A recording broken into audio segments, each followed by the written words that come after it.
Alright, today we're going to continue our look at the Projects module, and this time we're looking at the Project General tab. So the first thing to point out is that there are in fact several screens hidden within this tab, which you can see by mousing over this small option here on the far top left corner of the tab. So we are going to start looking at the info screen. And as the name suggests, it's certain pieces of general info. In this case, we're looking at contacts and milestones. So contacts, pretty straightforward, but they are just that, contacts. Anyone that has a reason to be involved with this project one way or another. This screen just provides a simple way to very easily keep track of them. You can know who they are. All of their names, once they're added, will become shortcuts that if you click on them, it will take you directly to their contact record for easy access. You can set a role as to how they're related to the project. And you can even set a default for certain types of reporting purposes. You can also add more contacts, certainly. Just click the link and it takes you to your standard contact search screen. But you'll notice one difference. When you do search in that particular way, you'll notice that everyone has a small little add icon on the far right. So you can just click one of those, and then it will take you back, and you'll see that that person is then added to the project. Also, we have milestones. So milestones are fully configurable in preferences, as well as there is an ability to just add milestones in an ad hoc manner. So the idea here is that you can set various milestones so that you have one convenient place that you can go to and see very easily, where are we at? What major milestones have we completed? What major milestones have we not completed? So you have a screen where you can do that. And you can set a date for tracking purposes, customize the name of the event certainly, and set a status, whether or not it's still pending or it's been achieved. And as well as obviously you can in fact change this list. You can add, you can delete as you need to. Just click your add milestones link and you'll get a very similar screen to what you see here.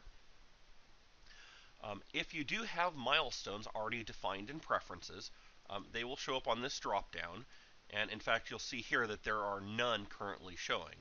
And the reason for that is because the program is intelligent to know which of the milestones defined in preferences have actually already been added to the project.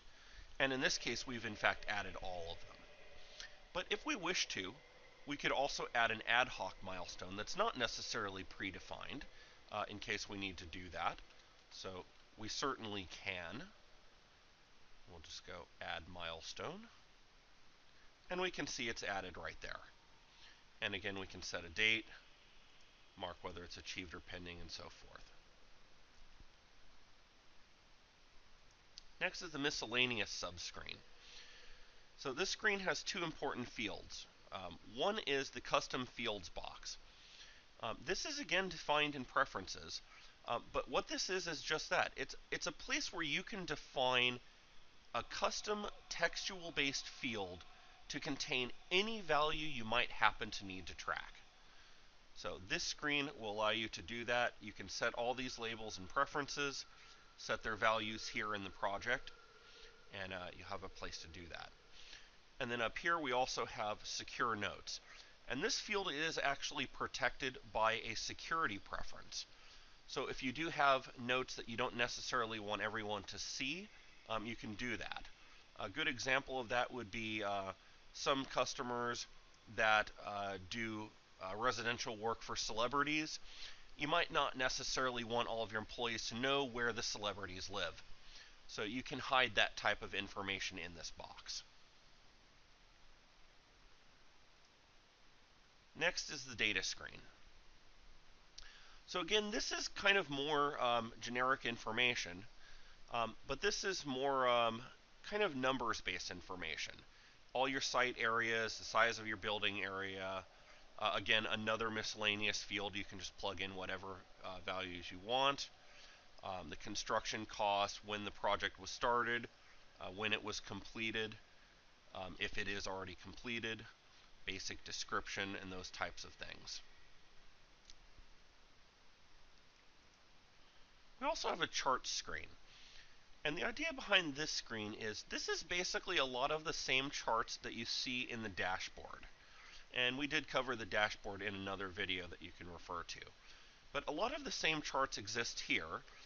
And this is, again, just another way for you to have a convenient place to go to get a set of very valuable and very powerful information.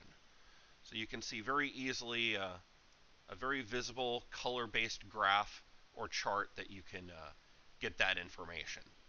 And most all of these charts can in fact also be additionally filtered so that, of course, depending on the chart, this one allows for a date filter. You can filter it down to only what you really need to see.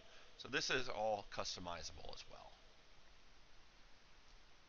And then the last screen we're going to look at in the General tab is the SF330 screen. Typically, SF330 information is usually only used by customers that do work for the United States government. Typically, the government will require you to provide proof of experience with certain disciplines and certain types of jobs before they will allow you to bid on a contract. And this is a screen where you can actually track that information for later reporting to try and win a government contract if it calls for that. And that is the Project General tab. We will continue our look at the Projects module in a future video.